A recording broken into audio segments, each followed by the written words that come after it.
Well, today, today's class here is the last day that we will be doing a class from the studio here. Um, some of you know I'm moving, and by next week, I'll be into my new digs. In the next class I teach in 2 weeks, we'll be doing that class from that location. And when we get into that location, I'll tell you more about what I've got in store for us. Um, but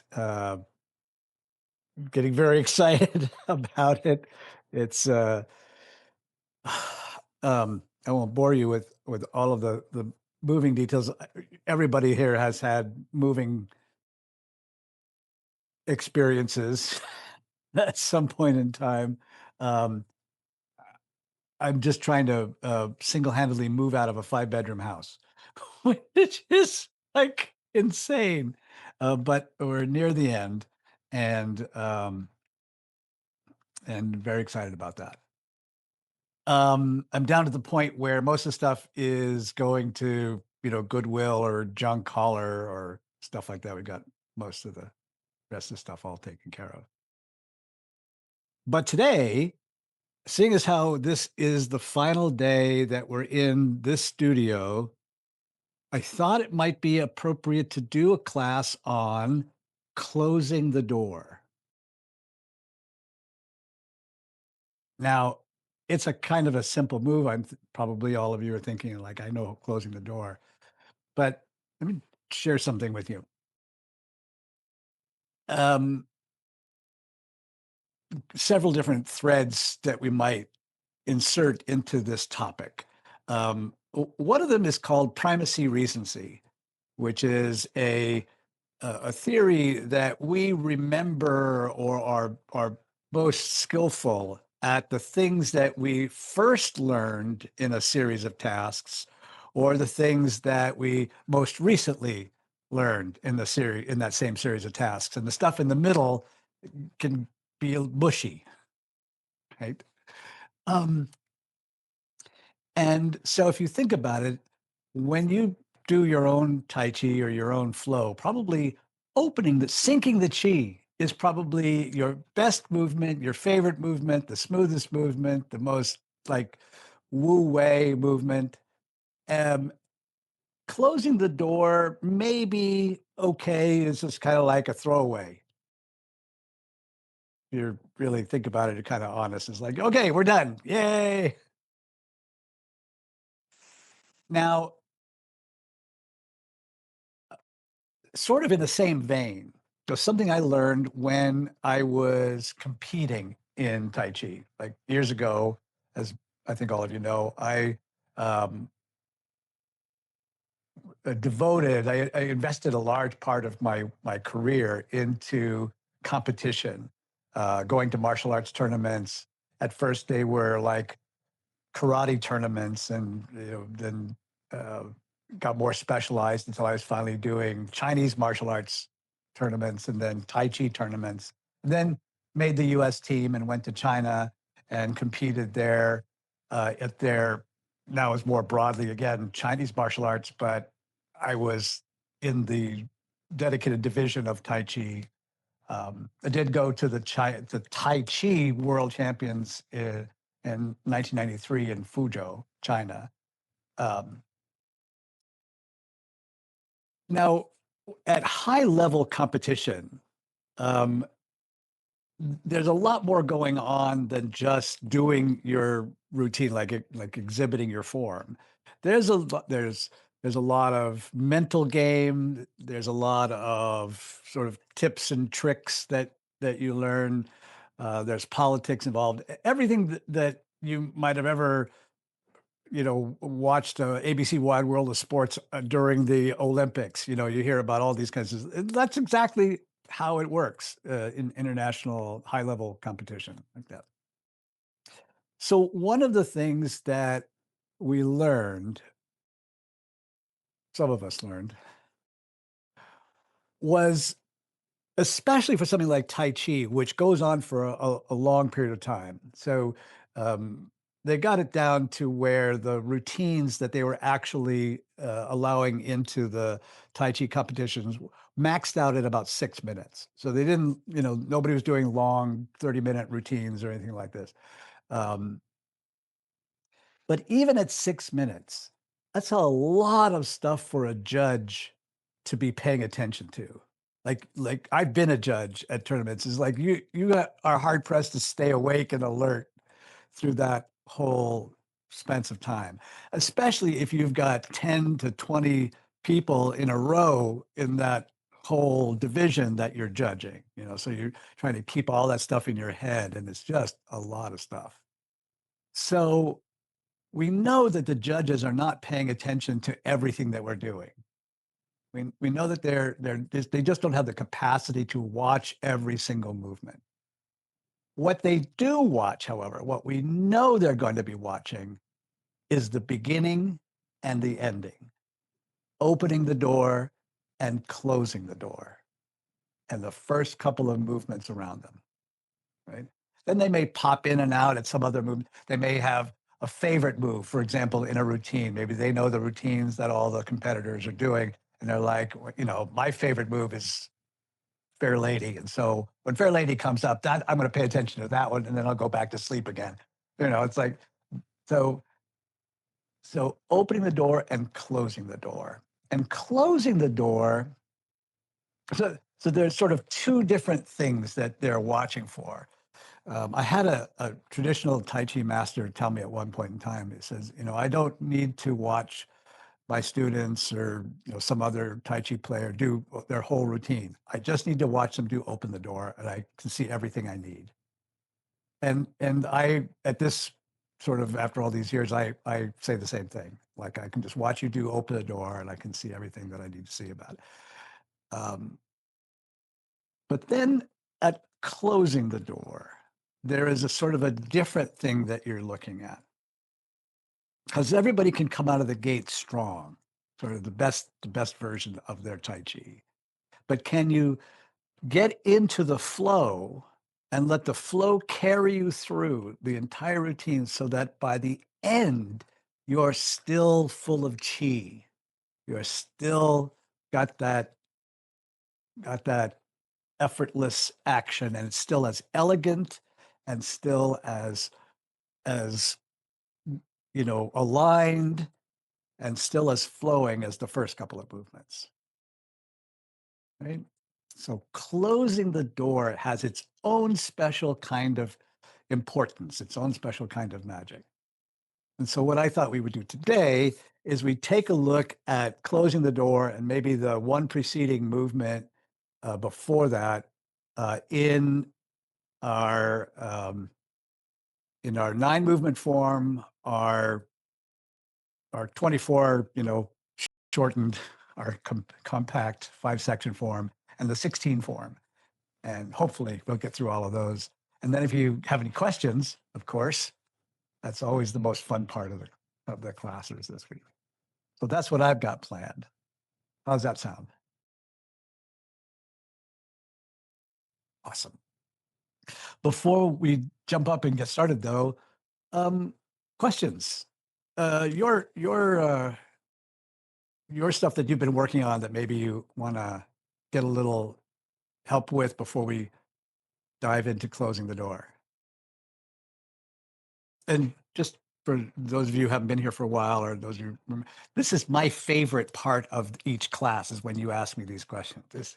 Like, I always come with something to talk about, but my favorite part is your questions. So what you got?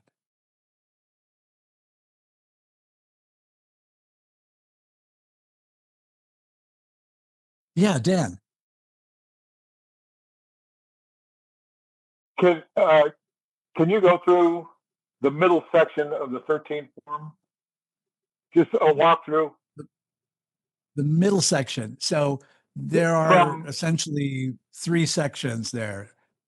So the second section of the 13 form would be Sai Lia Jiu Kao.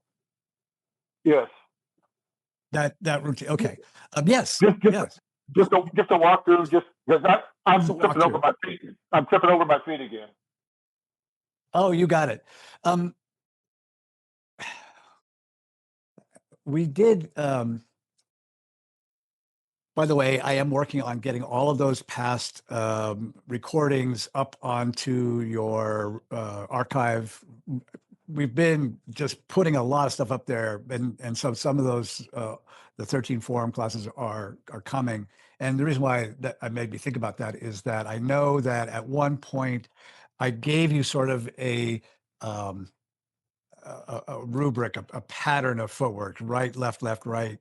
That for your, so if you're tripping over your feet, it's like you can count that off like that. It's in one of those episodes. So let's do that. All right. Now the bad news is that we've been moving everything out, and the studio's down to bare bones, and there's no butt cam today. So we'll just have to do it old school. All right. But yes, here we go.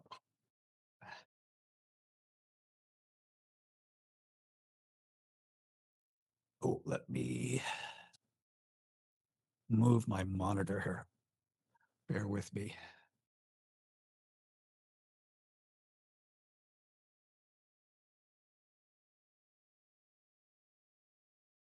Okay. So just to sort of establish, so this for me is my right hand. This is my right hand. I'll be pointing to the left here. Does that match what you're doing? Should I switch the camera? Yeah. Want me to Yeah. flip the, okay, let me flip the camera there. Okay. That's easy enough to do.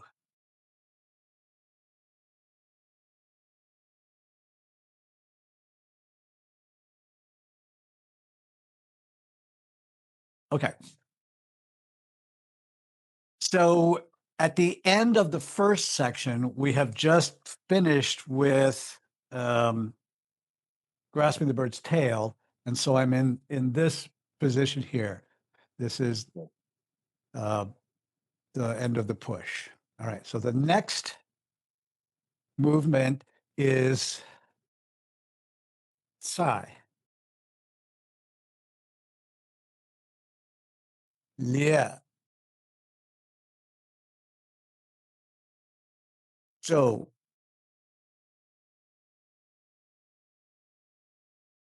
call. Now,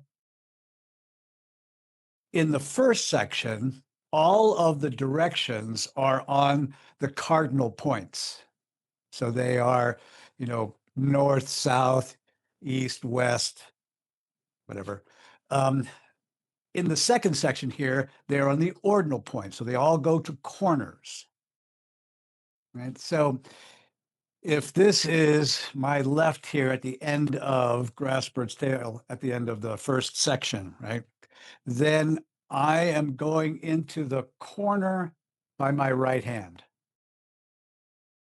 Right, so that's with my step, and so here again, that rubric I was telling you, at the end of Grass Bird's Tail, my left foot is forward. Hey, Now, DDR, yeah. I hate to crash the party, but this is like our deja vu from previous times. But can you do left and right again, please? Because I think it's backwards. I could be Well, that's what I wrong. was just asking. So I Yes, just and someone faced the answered you. camera.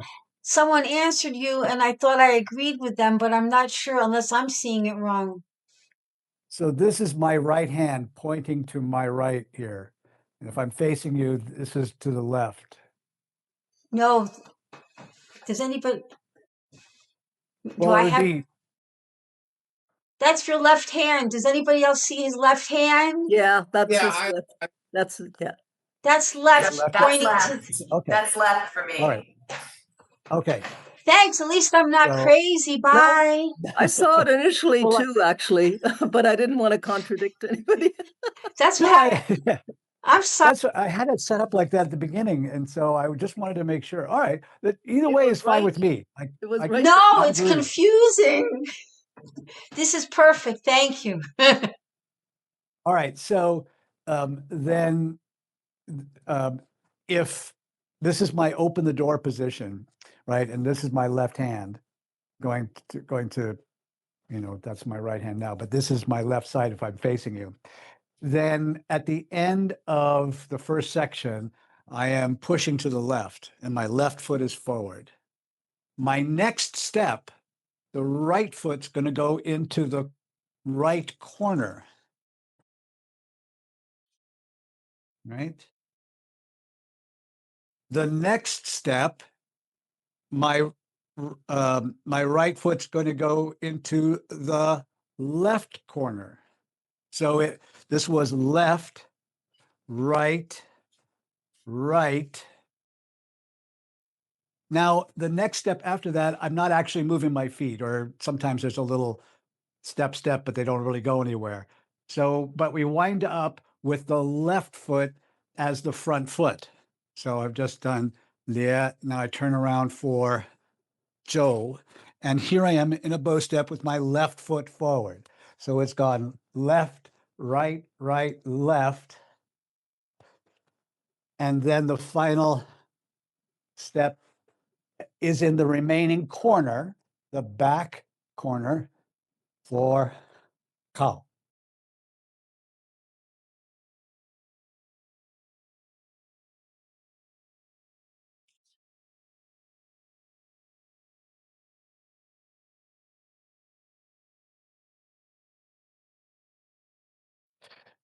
So, all right, I'm just watching Dan there for a second have smoke come out of the top of his head.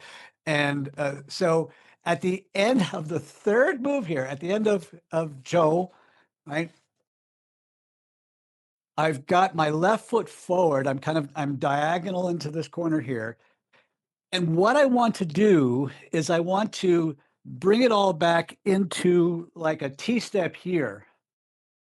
So I'm withdrawing the left foot, and then that will free my right foot to slide into the remaining corner. Right? So at the end of Joe here with the elbow, where your left foot is, where your back foot is the new starting point.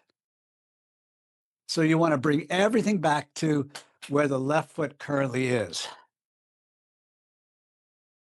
And then shift the weight to the left foot, and the right foot slides out. I'm sorry, I said that completely backwards because I'm looking at the screen and it's making my brain. All right, one more time. At the end of Joe, your left foot is forward and it's your right foot that's back. I'm going to have to go back and scrub the audio out of this, right? So now my left foot comes back in, weight shifts to left. Right foot then slides out into the corner. And that's your call. By the way, in call here, I've got like this hand up. This is doing nothing. This whole arm thing is doing nothing. Cow is the shoulder. Cow is like the back part of the shoulder. So really, you're trying to bump somebody with the back part of the shoulder, and you're just getting this hand out of the way. Like that is just the way that Master Wong choreographed this thing. Cow is often done with the hand down, boom, like this. Like in your traditional Yang style long form, it's hidden in a movement in between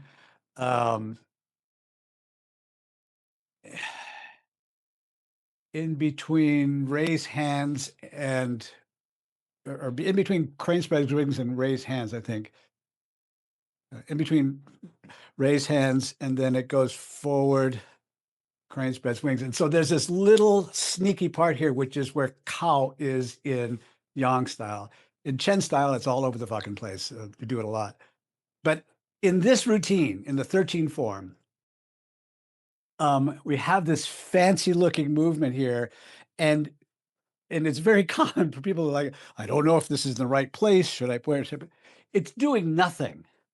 It's just getting out of the way. It's this part right here, which is where the point of impact is supposed to be. Does that make sense? Josie, yeah. I would have thought that from a martial arts perspective that the arm would actually be active, moving back from martial arts. So I'm surprised that you're saying it just hangs loose. It is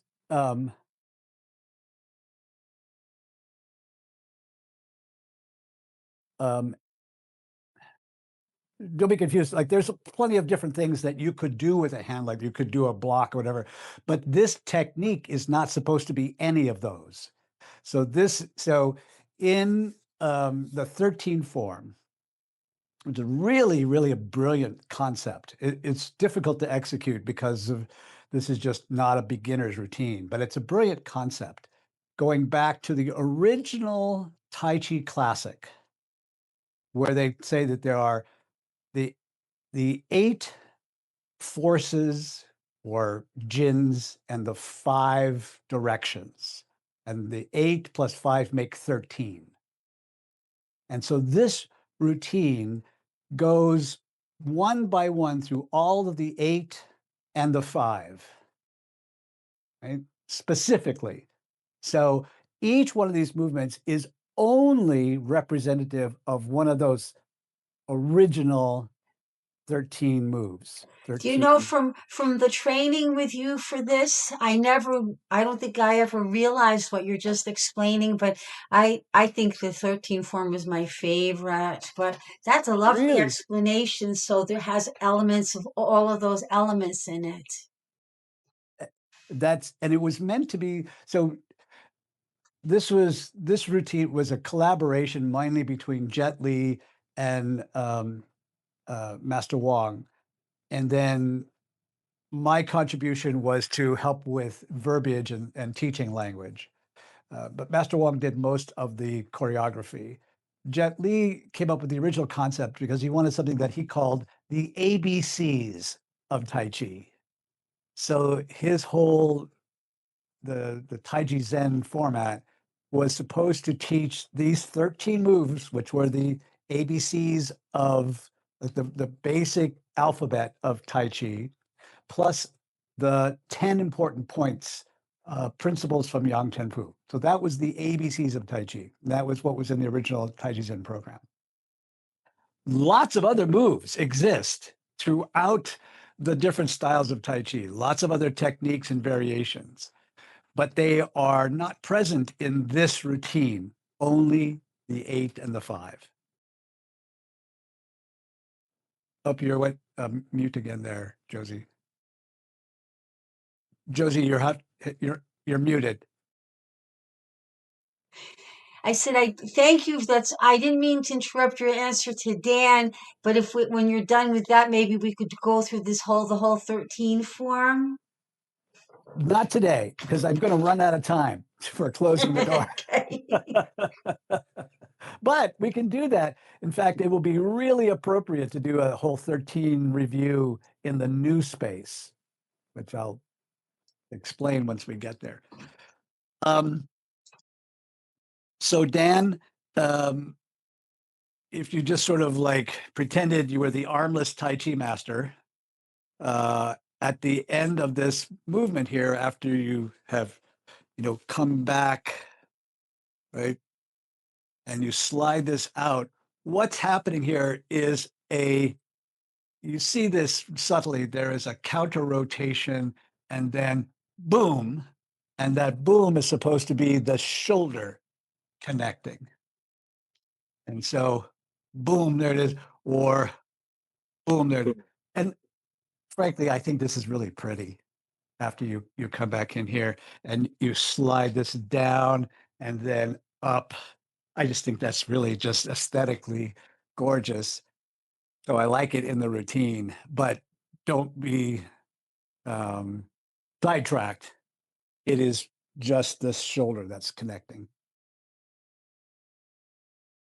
So Dan, did that help at all? It helped greatly. Thank you very much.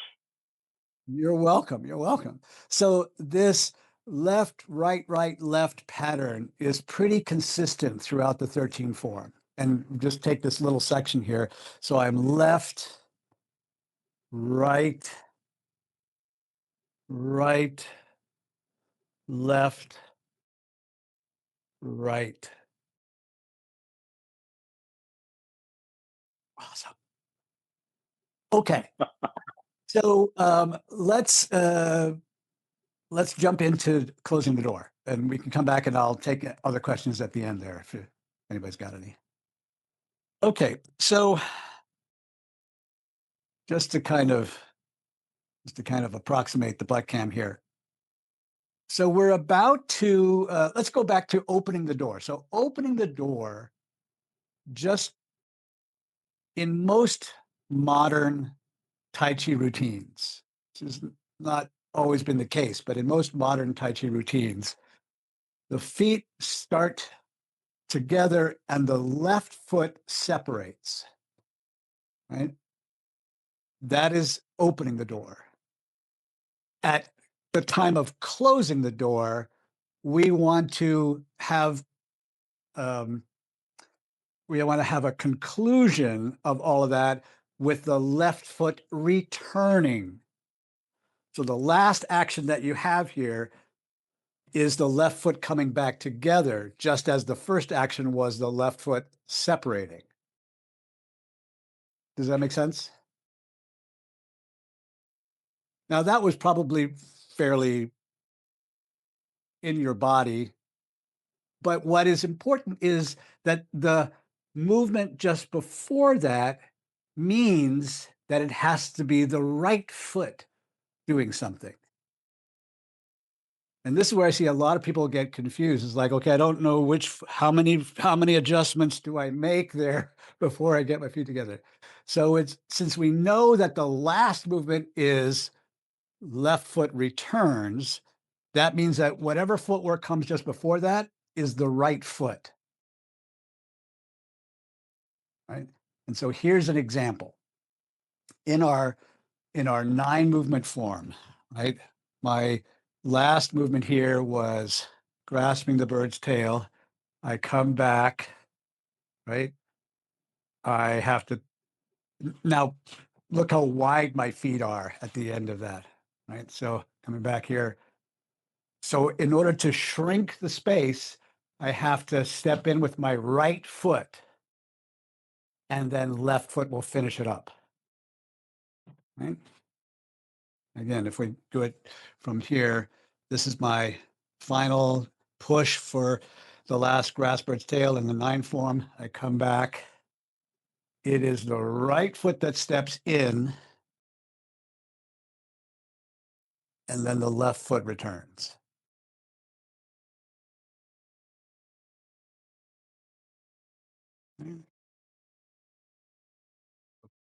See if I can do this mirror image for you here. It would be the right foot that steps in, and then left foot returns. Yeah. Now, when the left foot returns, right, everything else should be finished. Like you're not doing both hands and feet at the same time at that point in time. Because just like in opening the door, I first separate the feet and then the hands float up. So in closing the door, the hands have floated down and then the left foot returns. Right? Which means that during that right foot adjustment here, right, when I step in, I have to do all the hand stuff.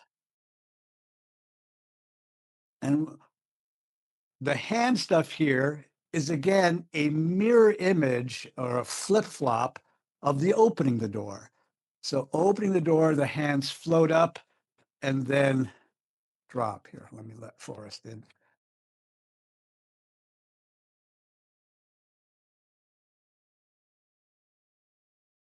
Right? So they come down from the top. In closing the door, they gather on the bottom and then float up, separate, and finish. Yeah. So it was like spinning around to try to figure out where I'm at here. Here's my final push in the 9 form, right? I open. As I make this adjustment with my right foot, both hands scoop under and cross at the wrist. Now, for you, it is the right hand on the outside, right? So the right hand's on the outside.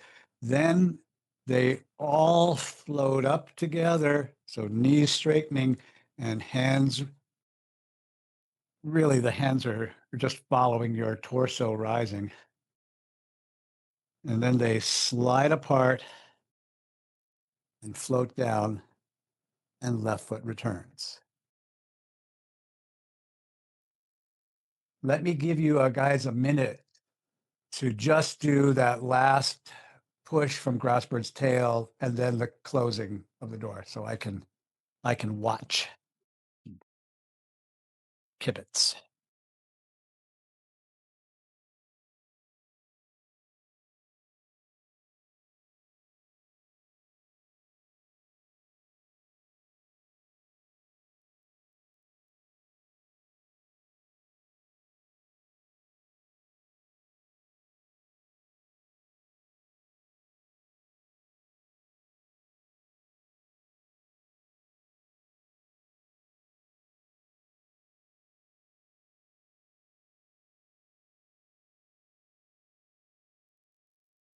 That didn't take long. Question for y'all. When you open the door, how wide do you step? How wide is your first move? Right? It should Not be very wide. outer hip width.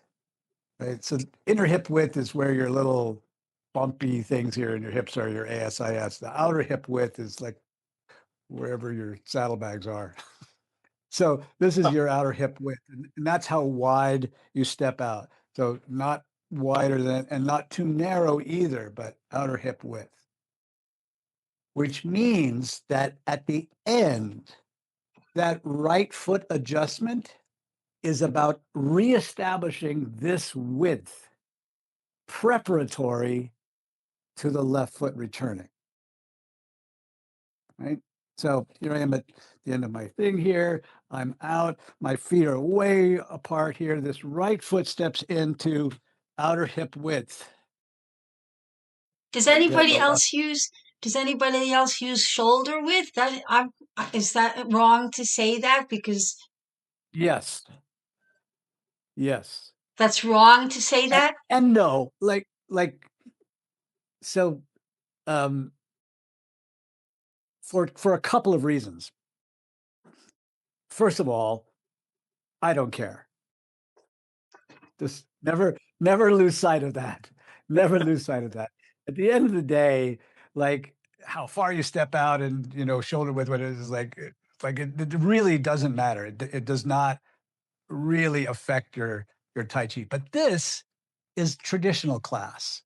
And so in the context of traditional Tai Chi, I'm giving you these answers. And a lot of traditional stuff in any genre is just stupid stuff. It's just it really is not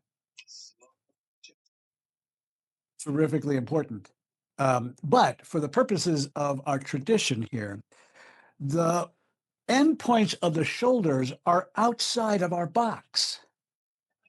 Remember last class we talked about this flexible egg, this box in here, and when you're and what we didn't really talk about, because I talked about where the arms are going and where the bows are here, but the feet are also underneath those points inside the box.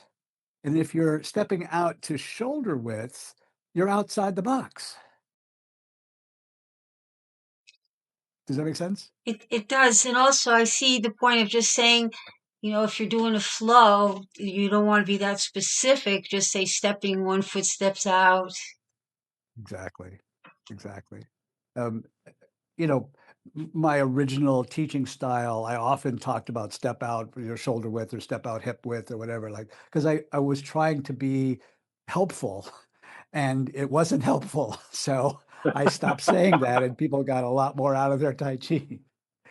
Um, so just bear in mind that the Tuesday classes that I teach, are trying to offer what we don't get in many of the other classes that we offer in the studio, which is this whole traditional, approach and tradition stuff that I just got stuffed up. I'm trying to get it out of my head there before it just, rots. So, um, so the point is that for the purposes of of portraying the traditional routines, that right foot, just penultimate movement is recreating this hip width alignment, and then you finish it with the final movement. Left foot. That makes sense.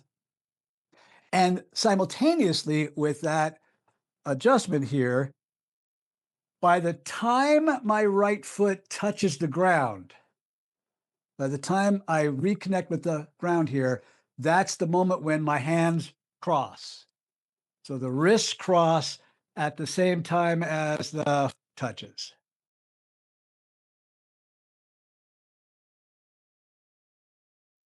Right. And so again, when we thinking about the importance of practicing opening the door and closing the door, and what judges or a teacher or a Tai Chi master is looking at is like, this is, I could just watch one movement, closing the door, and I can see everything I need to see about your timing and coordination. Right? So I could extrapolate how you time and coordinate that juncture to all the rest of the movements in your routine. Does that make sense?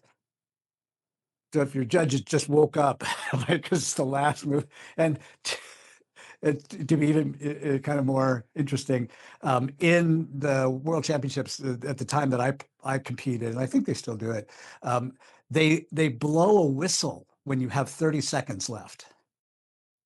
So it gives the competitors, like a warning that they have 30 seconds to finish. Right? I'll tell you the story about my world championship whistle when we get done with class today. Um, but that would also wake up the judge. Like the judge is like, the whistle goes, "Doo," and they go, "Oh, okay, let me pay attention to these last two moves." And like, okay, I'll get everything I need to see. Right. So at the end of this push here, right, I want to make sure that these come together. Then straightening my hips and the rise of my hands together separate. Now let's talk about that separation. So once they cross down here, when they float up, they will naturally be supinated, which means palm up here. Then you're going to do two simultaneous actions. You're going to twist them, palm down, pronate them, and separate them. So you don't wait until they're fully pronated before you separate, right? But you don't separate them when they're still supinated. So these happen as you're coming apart and then down. See, there's a lot more going on in Close the Door than you thought, didn't it? So once again, I'm finishing this routine, crossing the wrists, floating up, and separating as I turn them down, then float down, then left foot returns.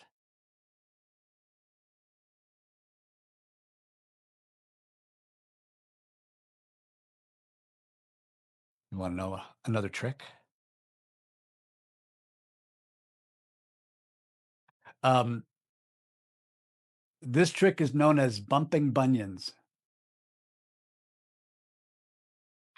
Bumping bunions. So on your foot, right behind the big toe, there you got that little bunion, or I think there's a proper name for that. I'm not quite sure what it is.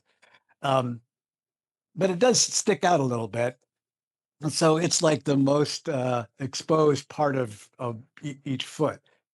And in order to align your feet so that they're not kind of like, sloppy, what you want to do is when you step in with the left foot, try to bump the bunions together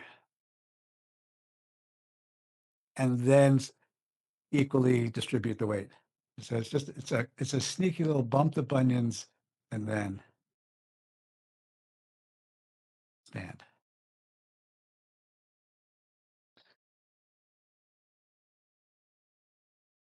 All right. Let me let you go back and practice all of that for a minute or two, and then we'll do something more.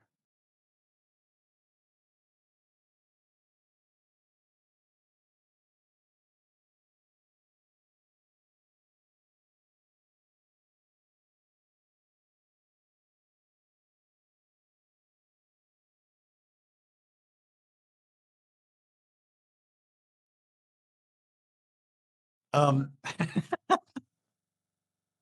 real quick, real quick. There really is a lot of individual small pieces that come together here. Here's another one that is somewhat subtle. So just as it's the right foot that is making this adjustment to find your hip width again here, it is mostly the right hand that is scooping under. So you have opened up this at the end of grasping the bird's tail, right? I'm coming back here and I'm opening up here. The left hand is really fairly stationary. It's not trying to move around in space. It's the right hand which is sort of moving away from it. And then when you step in, it's mostly the right hand finding its way back. So you can coordinate right hand, right foot together to scoop under and cross.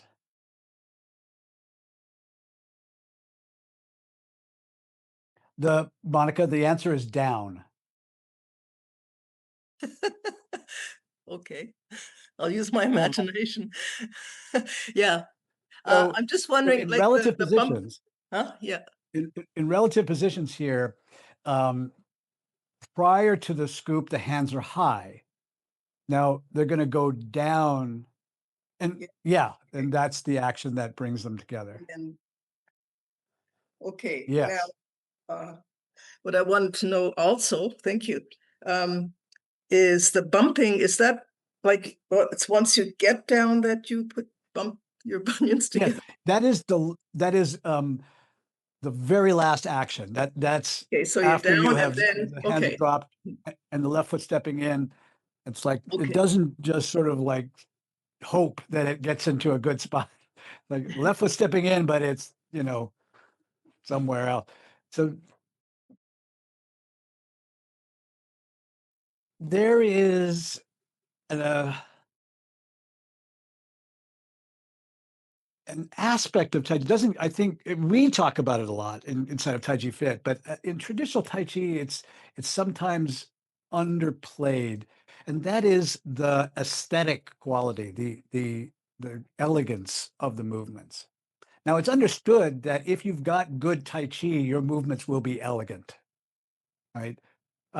So how do you do that? How do you make, and so some of these little small things when I was competing, it was like that once we became aware that we would get points deducted for being sloppy, then it became a point of study for us to figure out how to not be sloppy, how to make it more aligned and precise and elegant. And so this bumping of the bunions is because the purpose is I want to get my feet together just as they were when I walked out onto the mat. Like at the beginning of a competition routine, you sort of you walk out into the form and you salute the judges and everything. Then you get a minute to sort of look at yourself to get all squared away, as they used to say, right? And they say, okay, so now I'm perfect, right? I've got a perfect starting point.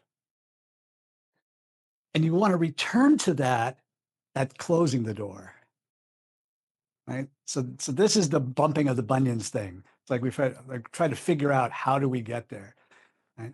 So I'm going to, and by the way, if you step in and you miss your bunion, say, well, let me just slide that up there real sneaky like, and then I'll be there.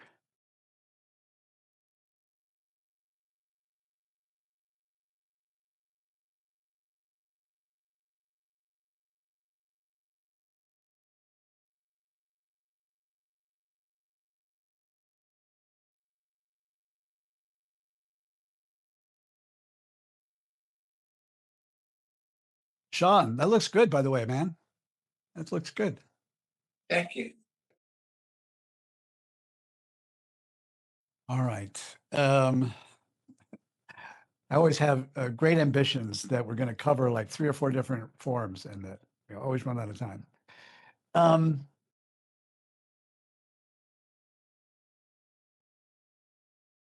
Let's think about the 24 form for just a real hot minute here and make a comment about that.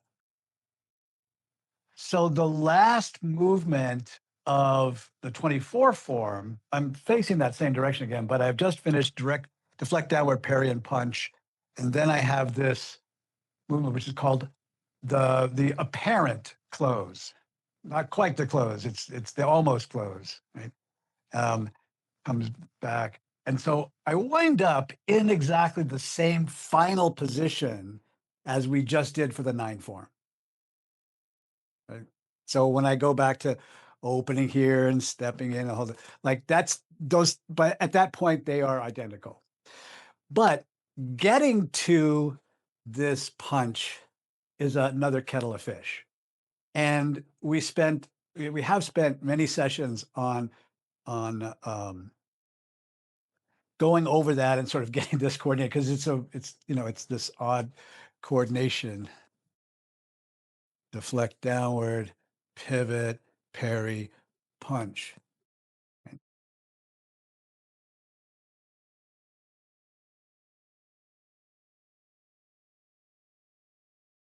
And the thing about that is that you're trying as best you can to do closing the door within maybe 2 feet of your original opening the door position.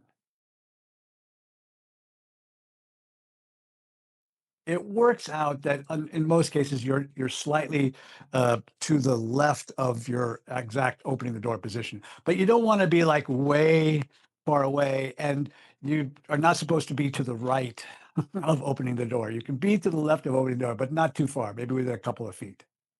So this turnaround, right? You need to position yourself so that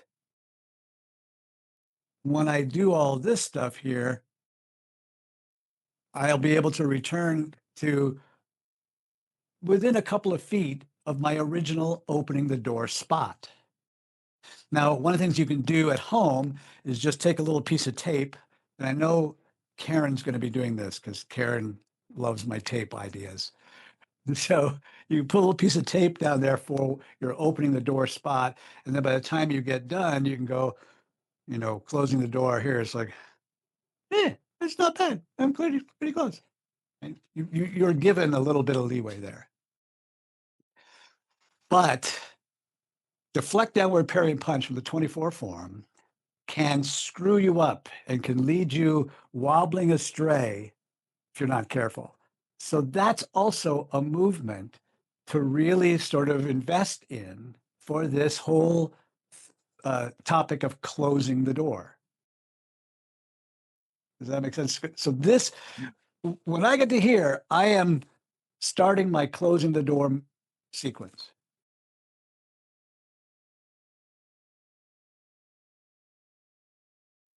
where am I stepping out? This is going to have a lot to do with the distance that I travel, right? So this actually comes down fairly close. I have one regular, and if you needed to, you could cheat the width or the length rather of your bow step here, right?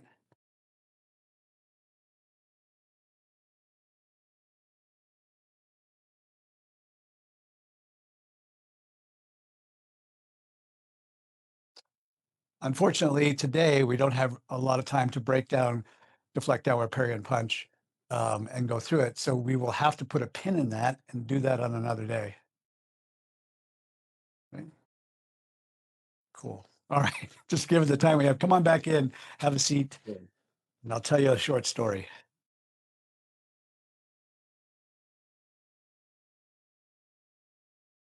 I think some of you have heard this story before.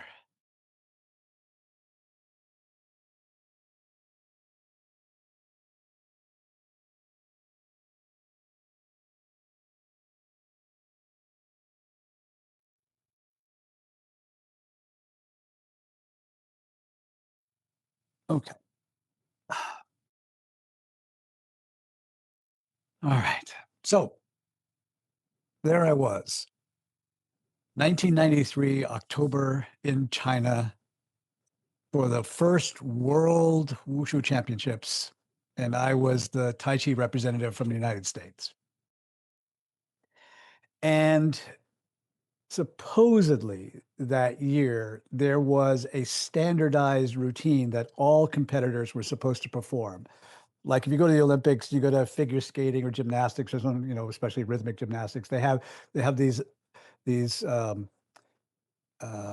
mandatory. There's a special word for this. Mandatory routines that they all have to perform, and then they can do their special individual routines later. So we had this mandatory routine. The only problem was nobody knew it. So it had just very, very recently been choreographed and then printed up. And there were a few countries where they had coaches from China who had trained them. So Hong Kong and Taiwan and Japan and a few other places. But I didn't know the routine. We didn't have the routine. And so they actually made an exception. They said, okay, we're going to throw out that rule this first time, and you can perform your own routine. And I had been working on making up a routine based on some videos I had of old championship Chinese athletes championship performances from like the 80s. And I brought that to China with me. And when I showed the coaches, they never said anything. Like, this is how you know if you're good or not in the eyes of a Chinese teacher, right? If you're shit, they will say such nice things about you. Oh my goodness, that's really looks good. This is wonderful.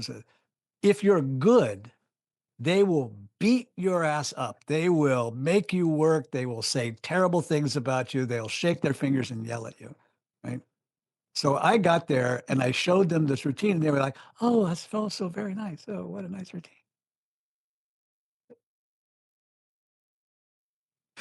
And then I've told this other story of that. Then they sent me on 4 days of doing nothing but just Tai Chi walking. Like they wouldn't even let me learn a movement or anything. They just did Tai Chi walking for 4 days, 8 hours a day in the training hall. And then they started teaching me. So we eventually put together a new routine. And they choreographed it for me, and we used some of the movements that I had brought, and then we had some other moves that they taught me and everything. So I barely knew the routine. Like I had 2 weeks to go through all of the training before the competition while I was there in Beijing. And so the day of the 2 or 3 days before the competition, they give you a space to practice that's on the actual floor of the competition. So you get a chance to be in the competition hall and sort of get the vibe of it and everything, and practice on the competition rugs and everything. So I was doing great. I actually had some really good practice sessions. and I thought I had my timing down. And we get to the competition, and I'm going through my routine. And my routine's going very well. Right? I'm hitting my kicks and all the other parts. And I'm getting close to the end of the routine, and there's no whistle. So going under the 30 seconds is a big points deduction. And then once you get that whistle, then you have 30 seconds to complete, and going over the 30 seconds is another big deduction. So you can't be too short, you can't be too long. And so I get to the move that's supposed to be closing the door, and there's no whistle. And I'm like, I guess I'll do snake creeps down, because that just seems like, I don't know, it'll take up some time. I'll slide that leg out and get down into. So I get, instead of doing closing the door, I do snake creeps down, and I get all the way to the other side. And just as I'm coming through the snake creeps down, I hear doot, and I go, thank the Lord, and close the door. So that's my story of the whistle. So, did they make a mistake in your case? Did they forget to blow the whistle at 30 seconds? No, I was just too fast. Yeah. This is something that's very common in performance anxiety, that you speed up, and sometimes without even being aware of it. So I was just like nervous as hell, right? Never been in a tournament this big and this significant before. And we're being watched, like you have to get that this competition was had drawn observers from all over China, because we brought in 42 teams from all over, countries all over the world, Africa, Europe, North America, South America, not to mention, the Asian countries, which were, common in Chinese, in Southeast Asia martial arts competition, but to have all of these foreigners come and try to show off Chinese martial arts. So we had a lot of eyes from lots of different parts of China there. So I'm nervous, and I just was going just that much too fast. Not too much, like only one move I had to do. Like, that's not bad. But anyway, my friends, I love you, and I thank you for all of the time that we've been together in this studio over the last 4 years. It's been wonderful. Everything is going to continue, but it will be in a new space, and I'll see you in 2 weeks for that one. In the meantime,